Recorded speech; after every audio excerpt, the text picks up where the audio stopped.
Alright, what's up, y'all? Today I'm deciding to do something a little fun. We're gonna go through all the Kawigama Neon Dynasty commanders today. I'm gonna sort of rank them into, you know, as arbitrarily ranking as I can come up with. This is just cards that, how interested am I in them as commanders in the format, etc., etc. Just how I kind of, feel about the cards in general. Quick sort of rundown of the rankings. This is pretty typical.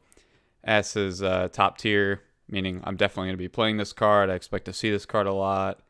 Uh, yeah, pretty much just the best of the best. A, it means it's a really great card. I expect to see it a good amount. It's not really lacking in very much. Maybe just a few things here or there that might not be perfect with it. B, above average. Cards I expect to see every once in a while as commanders or in decks.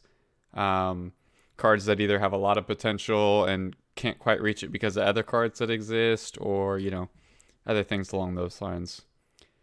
C, below average. Nothing too exciting. Yeah, just an average card at best.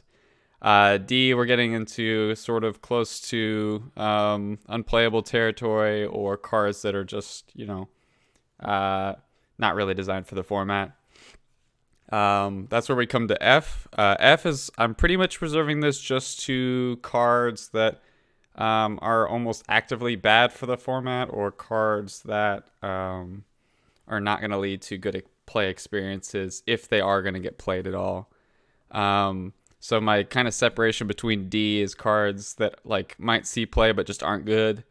And then F is just cards that may see a lot of play, may see little play, but either way they just don't benefit the format in any way, and contribute to negative play experiences, whether they exist or are being played, So let's just start with the actual commander set legends. I got them pulled up on Scryfall just to show you them a little better. Sorry for the bright white light. Scryfall doesn't have dark mode, which is kind of cringe, but anyway. Let's start with top left, Shiro, the Shattering Blade. I'm not going to go through and read all these cards. You can read them on screen if you'd like. Shiro, obviously these are the face commanders here at the top of the commander decks. Overall, I think they're pretty good. Joshiro is no exception. This card is pretty flexible in the build paths you want to go. Gives you good payoff without being obscene. To me, this is just a pretty good starting A. Yeah, nothing too crazy about it. It's not going to break anything. I expect to see it a lot. Just a good card. Yeah, good for the format. Next in line, we got Kotori. As a vehicles player myself, before this set came out, I used to play Esper vehicles with Sidri as the commander. And this card just doesn't do anything for vehicles, really. It looks like it's good because it itself can crew anything and makes your crewing really easy. But overall, it's like most vehicles don't really even have much more than crew 2. And if they do, you're usually using them for some sort of other effect, or you're going to try to cheat the crew cost in a better way than this, such as animating them with a effect like Sidri has, or so on. And the lifelink and vigilance thing is just not really anything worth of a payoff. So this card to me is just kind of I don't know, I'm just going to put this in D. This card just doesn't excite me. I will expect to see it a decent amount just since it's the face commander, but it seems like most people have caught on that Shorakai is just a better card, just even straight out of the box. So yeah, Kotori is just kind of bad. Big miss. Kamia. Okay, now this card is really sweet. So the problem with this card is just the support is just not great for it. The payoff in the deck itself, if it has a few more tools, is really sweet. But I have played against this deck now, and it's just kind of a wacky, janky sort of deck that's really fun. But getting there is the hard part. But I'm gonna put this in B. I think this is a really fun card with a few more support cards. It could actually, be a threat and be a real deck. But even as it exists now, it's a fun deck, good for the format. No complaints. Just doesn't really have the support it needs. Is Shorakai. Oh man, this might be a little controversial. I really don't like this card. This card is very good, very generically so. So I initially made my Sidru deck into Shorakai because for me, I was already overplaying vehicles. Shorakai to me made it real nice for my vehicles deck as I transitioned because black wasn't really doing much for the deck anyway. Shorakai gives you pilots and kind of helps get you some more vehicles to play and crew. But that's just not how this card turns out in most situations, how most people build this deck. And a lot of people are building this deck. Even not outside of just, switching the commanders from the precons. So I'm going to give this card... This card was supposed to be, real interesting and real fun, but this card's just too pushed generically. Yeah, so I just unfortunately have to give this a bad ranking. I think I'm going to give it a C. Because it is extremely strong, but just playing against it, and you will play against it a lot, it's just not going to be very fun. It's going to be feeling like it's hard to interact with, and their generic value engine just feels very strong. It's not quite to like Brawl Precon level Commander sort of strong, but like it's strong, man. Just generically, no matter what you're doing. So I generally don't like cards like that. And initially I was real excited because it allowed me to put a vehicle in the command zone for my vehicles deck. But when you play against this deck, most of the time that's not what you're going to be playing against. So yeah, I'm just going to put this at C, unfortunately. I really like this card, but I've all fallen off this card a lot after playing it so many times. And now I'm switching my vehicles deck to a different commander. We'll see later on the list. All right, Katsumusa, or however you say this, Katsumusa. Yeah, I think that's how you say it. This card's interesting, but it just has too many words on it that don't really add up to much, I think. But I could be surprised by this in the future, I guess. It is interesting, but it just doesn't seem like, the payoff and the whole getting the engine going thing is really that interesting to me. But I'm going to give it a C. I don't see anything wrong with the card. I don't think the card is like that pushed. But people will have fun with it. I'm sure there'll be some cute decks people come up with. So, and that I'm happy for. So I'll give it a C. Let's go to Kyose next. This card requires a lot, and the payoff is that you get to draw some cards, and like deal some more damage. This card's probably gonna be fun, but you just have to work so hard for it, and like you have to go so all in. I'm kind of in the same boat with Katsumusa. I'll put it at a C. It is quite interesting. It's asking a lot of you, especially since you're gonna be in mono green. Yeah, but somebody is gonna have some fun with it, and it's gonna be interesting. So I see nothing wrong with this card. There's nothing like that offends me about this card. So I'll give it a C as well. Next, let's go into. We're gonna do all the Meojins at once, so I'll skip the Blooming Dawn for now. Yoshimaru, this card is excellent. This card is a great design. I personally have a deck with this card in it. I do Yoshimaru Reihan with Legendary Tribal and +1 counters. But there's lots of builds that you can go with this. All of them very fair. This card on its face, very fair card. Cool card. Great art. It's a dog. People love dogs. I have no complaints about this. I think I'm just gonna put this as our first S tier. This is how you do partners right. Payoff's actually pretty good. It's just a good card. Requires interesting build around. There's a lot of directions you can go. This is just an S to me. This card's great design. All right, let's knock out the Meojins next. All of these are not really easy to make work as commanders, so I'm kind of starting near a D here. Is there any of them that I want to bump up to a C? Definitely not the white one. The blue one is pretty powerful if you get the effect off. The black one is too. The red one sucks. The green one's whatever. I think I'm willing to give the blue and black ones a C. None of these I'm going to expect to see as commanders. Even though I know you can run them as commanders, I have a Phage the Untouchable deck, so I know all about doing tricky things to get these into play. But most of them, it just doesn't seem like the payoff's worth it. The blue and black one definitely have a reasonable payoff, so I will expect to see them at some point, but yeah, they're C at best. So I'm just going to go ahead and rank all of these. White is D, blue is C, black is C, and these others are D. Okay. And then lastly, for the actual set, for the commander set cards, we have Go Shintai. This card is pretty offensive to me. It's 5 color, but it only requires green to cast, and green is the color that you will probably run heaviest in 5 color anyway, because it's the color that lands and fixes you the easiest. The payoff that it gives you, the deck building that you have to do for it is extremely linear. It asks you to build shrines, and when you build shrines, the shrines are insane, and it gives you an easy way to bring back the most powerful things that you do on the commander itself. So, oh man, I really want to put this at F, honestly. Yeah, because I mean, you're gonna see this commander a ton, and this commander is just not. It's gonna be pretty hard to interact with, and honestly, it's not gonna be that fun of a play experience for you. And the value engine that it generates is, on its face, doesn't look offensive, but yeah, I'm completely off this card. I don't think it's a good design. I don't think it's gonna be good for the format.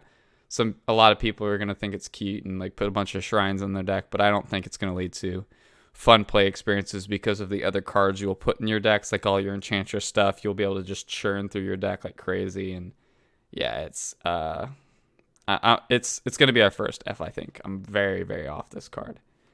So that concludes the actual commander set booster / pre-con cards. So we're gonna go into the main set now. I'm just gonna lump this all at once and just keep rolling. First, we're gonna start with Ow. Ow is a pretty sweet card on its face. It's not really a card I would expect to see as a commander. If it is, I would probably lean more into the +1 counters part on the bottom. And then worst case scenario, when it dies, you do the top, the more generically good effect. So Ow, I think it's a good card. It's not offensive in any way. It has 2 solid effects like all of them do, and both of them are good for white. So I'm going to go with a B on this one. Ow, where are you? There you are. I'm going to go with a B on you. Next up, we're going to go to Atsushi. Now, this card you might see as a commander. And if you do, it's going to do one thing, and that's try to combo, which I'm obviously not a big fan of when it's coming from the command zone. So that kind of knocks it down a letter grade for me, but it also is a pretty sweet card on its face, just going in a deck. There's going to be a lot of decks you're going to want to play this in. Generally red-black decks, I would think, because black's going to give you the easy way to sacrifice, and it gives you more ways for your treasure tokens to pay you off too, whether that's, Disciple of the Vault or whatever. So I was originally, I'm thinking this one's also going to be, man, I'm between A and B on this one. I really want to put it at A, but the things you can do with it in the command zone are kind of really want me to move it down to a B. I'm just going to put this bottom of A, I think, is where I'm going to live, because I really like this card. I think the design is solid. The 3 treasures is just one too many. I think if it was 2 treasures, then this card would be still totally fine and very good. But yeah, I'm still gonna give it an A against my better judgment, probably. But yeah, we're gonna move on from there. Goro. I really like this card. Being able to just pay a red and give all your creatures haste is actually really surprisingly powerful. I don't expect to see this as a commander. If I did, it would probably be like Goblin Tribal or just like some big red stompy. because being able to give your goblins haste out of the command zone is really nice. But goblins just has like way stronger options, obviously, in the command zone. But this is an option at least. This whole dragon thing at the bottom is like super whatever, but it is cute. I'm glad it's there at least. So yeah, I think this card's cool though. I'm gonna give it a B. It's also just good in decks, just being able to have it as a haste enabler. In your red decks with a very little cost. It's stapled onto a reasonable statted creature. So yeah, I think Goro goes a B. It's a totally fine card. All right, let's knock out the Go Shintais now. So the red one sucks. The green one sucks. The black one sucks. I'm not talking about in the 5-color shrine deck. I obviously don't like that deck. But these are just, if you were to just put them in your decks or like as commanders in like your whatever 2-3 color decks or whatever. Red one sucks. Green one sucks. Black one sucks. The blue one is somewhat interesting to me. If you are wanting to do something, I don't remember where I saw. I think it was Commander Versus where I saw one of them playing a blue Go Shintai deck as their commander, and they were doing like the legend rule doesn't apply sort of cloning of Go Shintai, and then you can actually make the milling start adding up because then you have a bunch of them and they all trigger, and then you can pay a bunch. So I think that's pretty cool. But it's like super niche and not good. But at least it's interesting. So I'm willing to bump that one up to a C at least. I'm kind of the white one. This one's tough for me. Because this card is the best generically out of all of them. But it just doesn't give you a whole lot still. If you were, and you can't really do the same. I mean, maybe if you were in like a blue-white shrines deck, like if you played these two together and kept doing the same strategy that I was just talking about, and then just kind of played like a whatever creature in your command zone, maybe it could be interesting. But I think I'll leave Go Shintai of shared purpose at a D. I think I'll just give the blue one a C. So let's get all these sorted out. This is D. This is D. D. C. I'm gonna leave this at bottom of C, of course. And then black one. Okay, so we took care of those. All right, next card. Very excited for this card. Grease Fang. This is what I'm changing my Shorakai deck now into. Like I said before, I had an Esper Vehicles deck, and then I moved into blue-white. I kind of overlooked Grease Fang on its face. To me, I read the card, and it didn't really ring any bells immediately because I was too focused on Shorakai. But now that I've kind of am over Shorakai, I've built a Grease Fang deck. I haven't really got to play it much yet, but I'm very excited for this card. The payoff is worth it. You have to do some fun build arounds, and it gives you a very reasonable card advantage engine. Yeah, it kind of and it's very good at crewing vehicles. It doesn't help you crew vehicles on its face, but being a 4/3, 4 basically crews just about everything. So yeah, I'm pretty high on Grease Fang. It's not gonna be like S tier to me, but I am gonna put it in an A. I really like the card. It's not offensive. Gives you good payoff. Requires a good fun build around. There's lots of ways you can, get the vehicles into your graveyard with entombs, discard effects, sack effects once you put them on the board. Or you could just keep playing them from your hand and do more artifact synergy stuff and reduce the cost of them. So a lot of play here. Cool card. I'm sad that I overlooked it my first pass through the set. But very excited to play with it in the near future. We're going to take out the sister Yamazakis together. So we're going to start with the red one first. This one lets you cast artifacts from your graveyard when it attacks alone, which is much better than the next one, the white one. I think this card is actually sneaky impressive.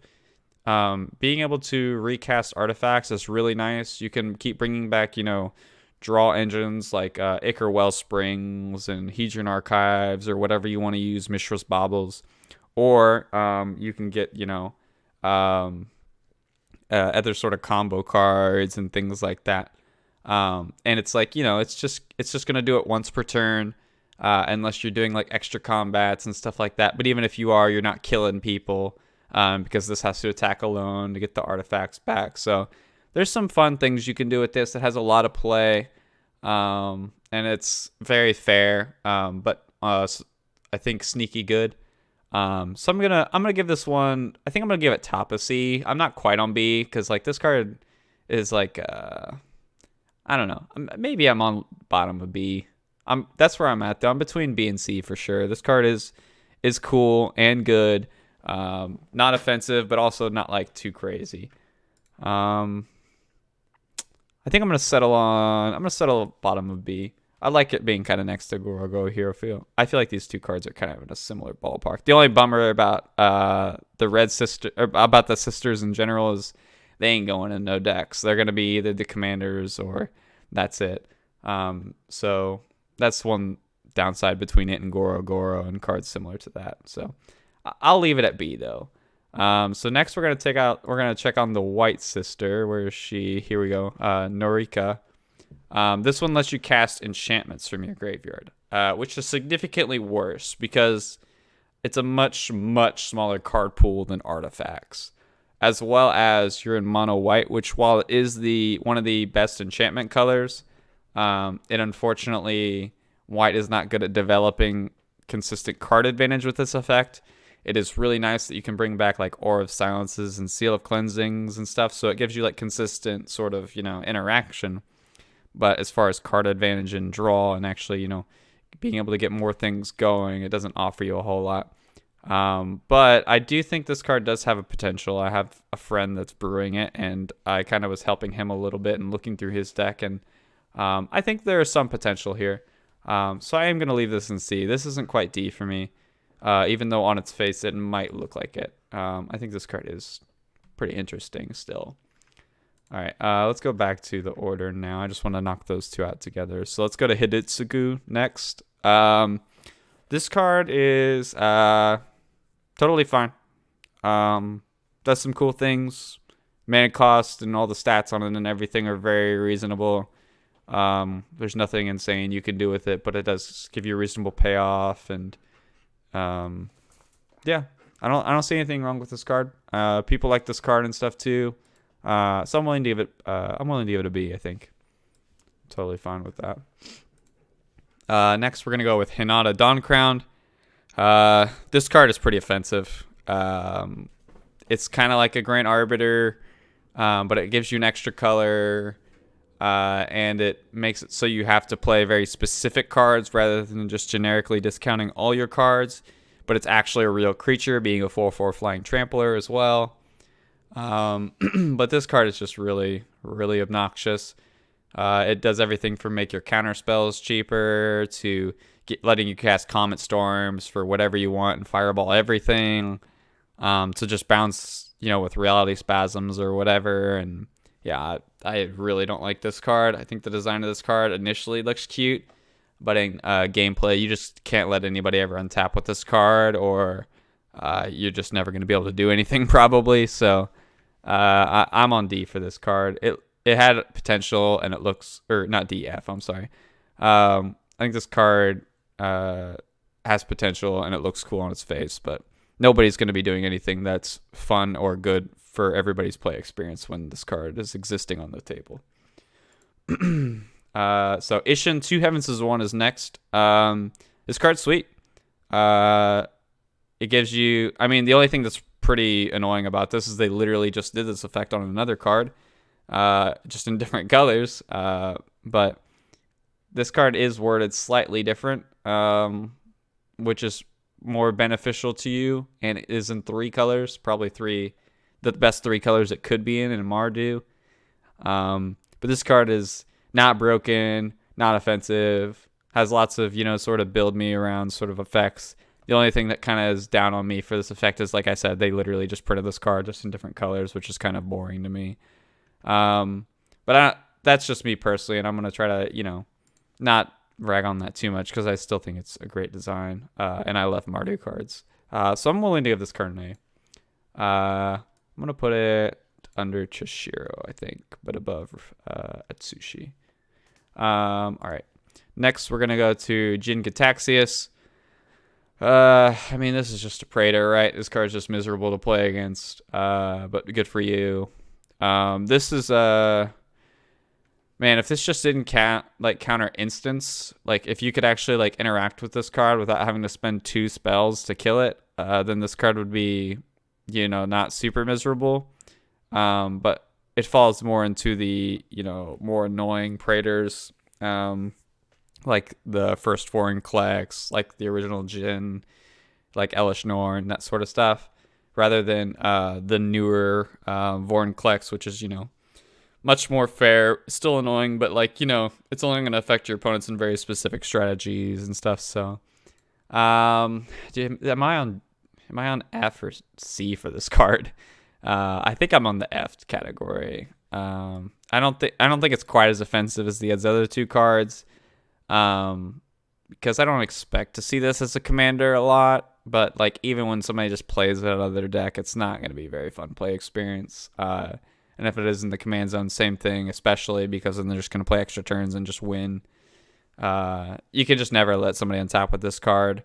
And it's pretty hard to stop them from untapping with this card. So yeah, card's pretty annoying. I'm going to put it in F category. Next, Junjie. This is definitely one of the better dragons, in my opinion.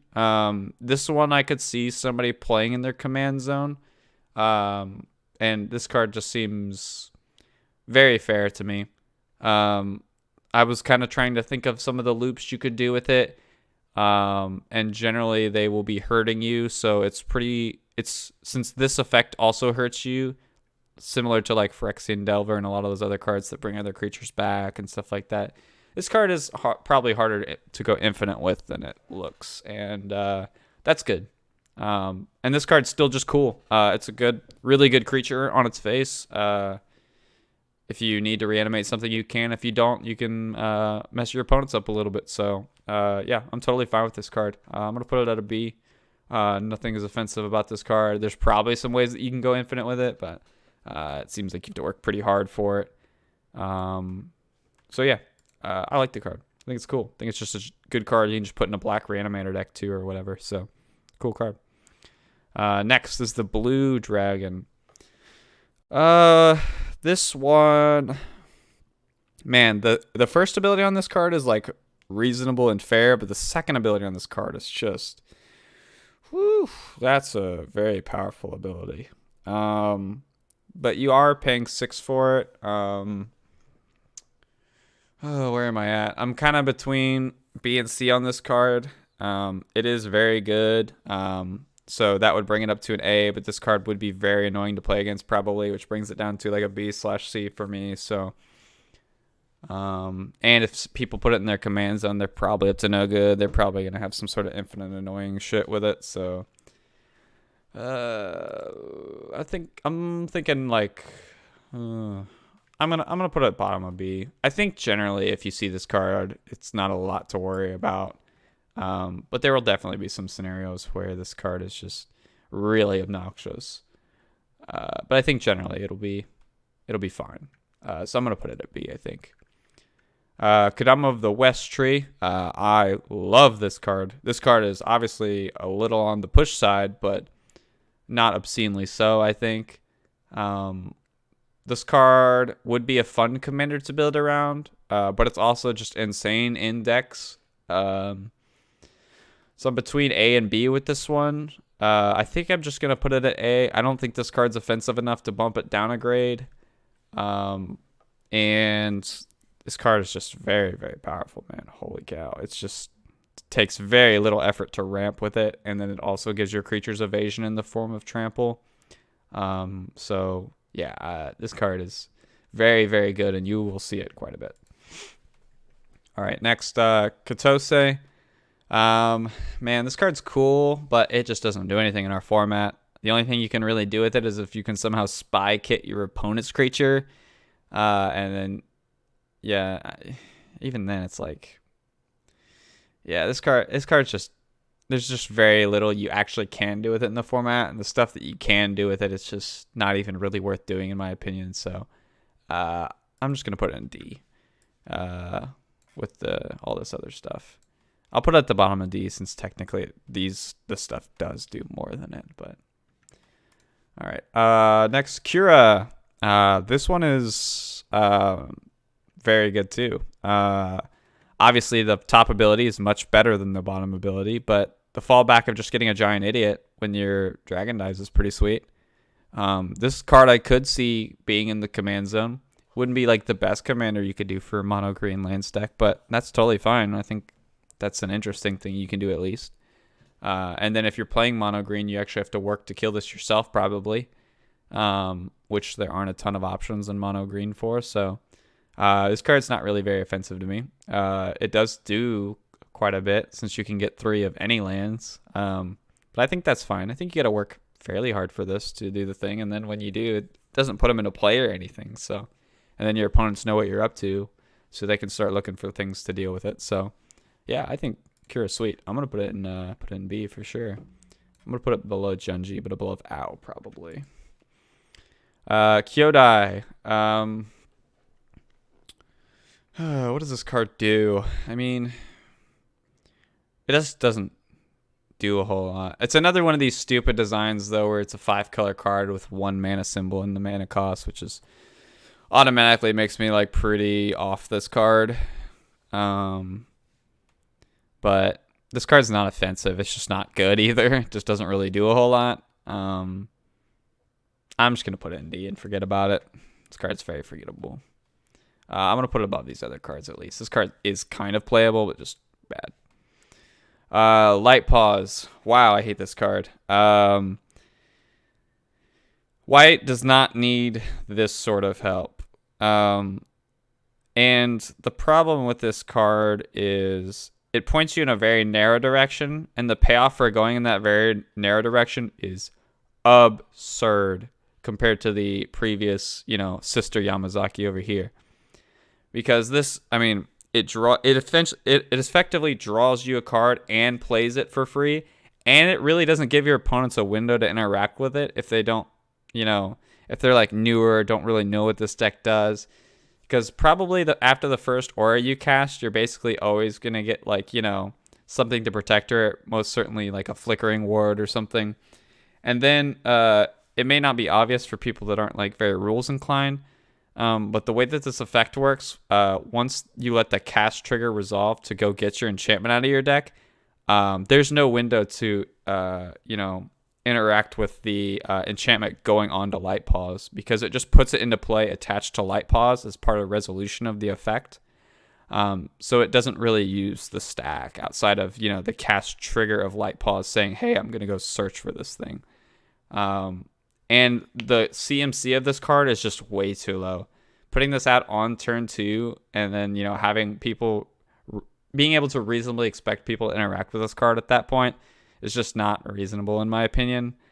And yeah, there's just not much built around, honestly. It may seem like it, but you just put a bunch of really powerful auras in your deck and the deck will just kind of play itself and generate just insane value.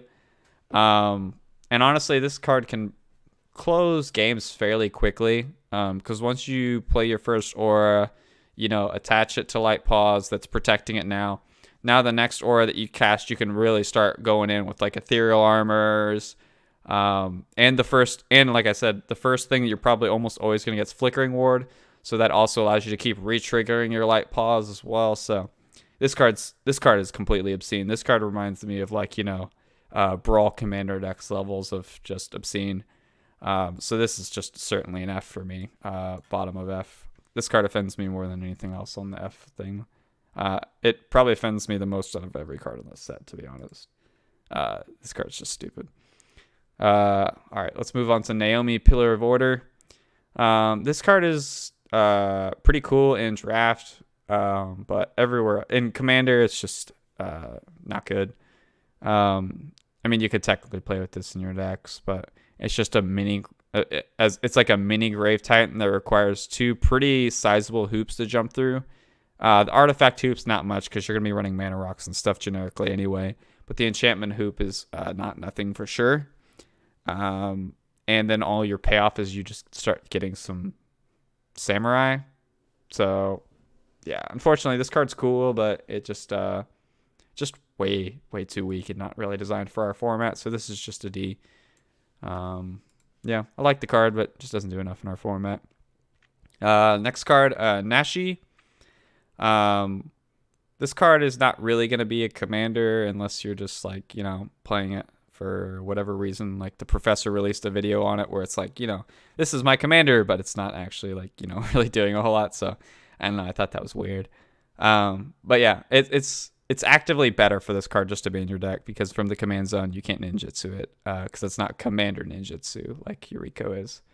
But this card is sweet. It's not offensive. It is good. And it's worth putting in your decks. Any black deck can play this card and it will be fine. But it'll be extra sweet in your decks that care about, ETBs and ninjas and stuff like that. So, but this card's definitely not offensive and it is pretty sweet. So I'm just putting it in B. Sorry, that's A, B. Next, we already covered Sister Yamazaki, Ryu Storm's Edge. This card's fine, I guess. This card says it gives you an extra combat, but like in Commander, it kind of doesn't because you're only going to be attacking with one creature the first combat, which in Commander is like super not impactful. So then your second combat, you're probably actually going to attack with multiple creatures, which is actually a real combat. So the first combat's like almost like a fake combat. So this card just doesn't do a whole lot.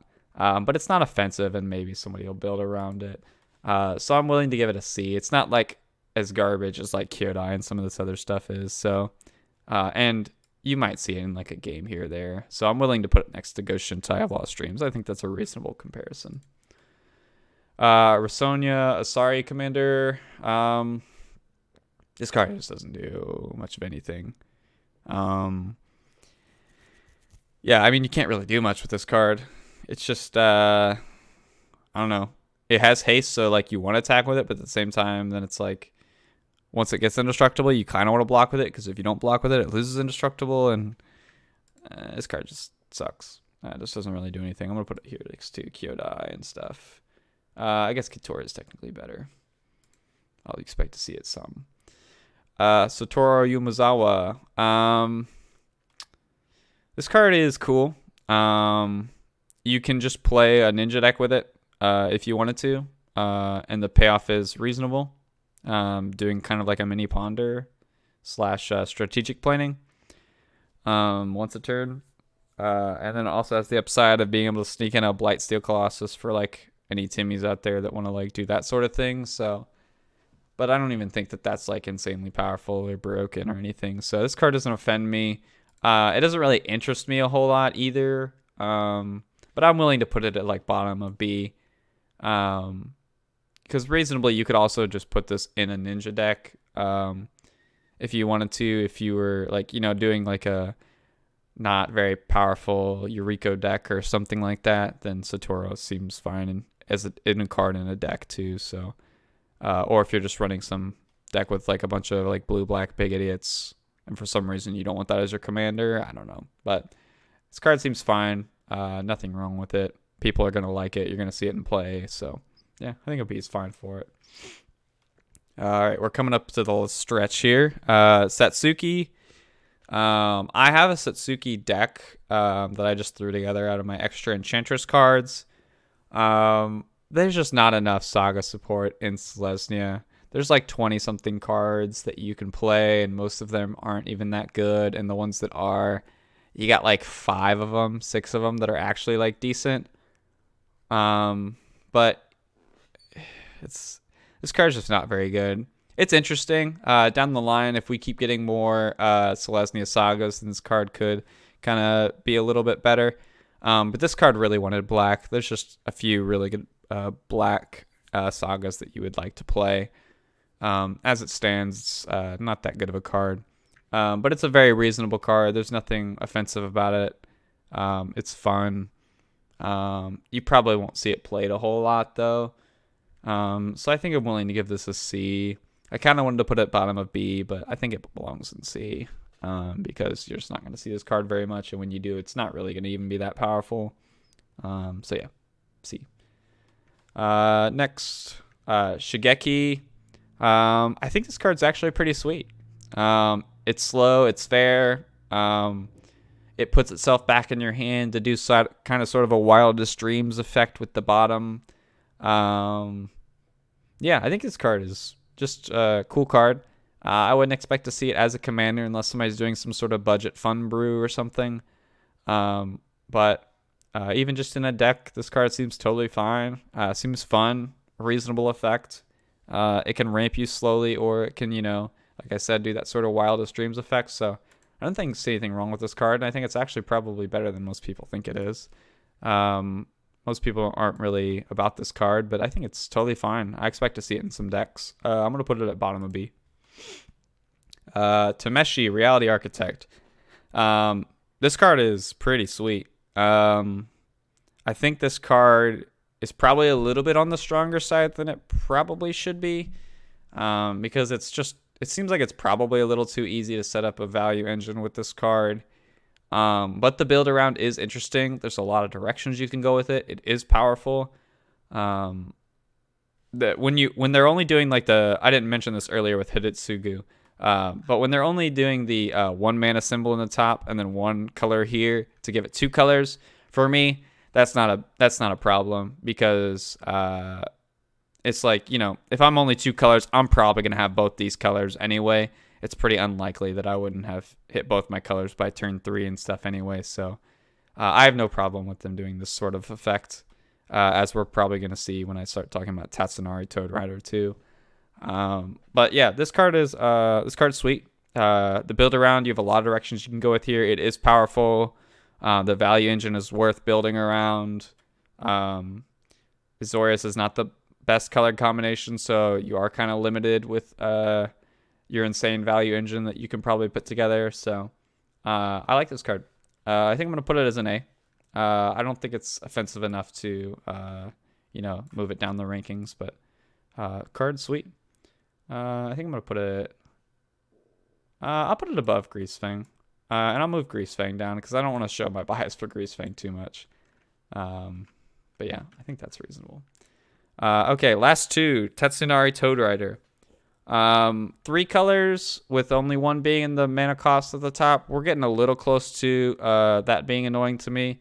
I think my bar is 4 colors. If we were in a 4-color commander with only 1 mana pip in the symbol, I think that's where I start drawing the line, for it to be like, bad design. But I think this is still fine. Yeah, I think it's still fine. Needless to say, after that, this card's sweet. It asks you to build enchantments. When you build enchantments, you get a cool payoff of having a 3/3 that slowly drains them. And if they kill the 3/3, you can get a new one by just casting a new enchantment. And it gives your frogs evasion, which the thing it makes is a frog, so you can kind of chip in there to help out the only 1 damage at a time a little bit. So yeah, I like this card. I think it's sweet. I think almost this card is like so open that it's good, because it's any Tetsonari deck you see is probably gonna be very different than the last. And there's no like obvious offensive combos that are super easy to put together with this card. There is some cool value stuff you can put together, but this card doesn't generate a lot of value on its own other than just repeatedly putting that 3/3 into play. So yeah, I like this card a lot. I think it's a really good design. I'm gonna put it top of A. I'll put it here. All right, last one, the Reality Chip. This card is pretty cool. This card is not really offensive to me. It's a future sight on a stick, but the stick that you have to pay to get it as a future sight requires you to have another creature, plus you end up paying the same mana as future sight basically in the end. Yeah, I think this card is pretty fair. Whether you want to play it in your command zone or your deck. It's probably going to be better in your command zone because you're going to build around it with probably putting Ornithopters and Memnites in your deck so you can reconfigure it real easy and get the future sight going earlier.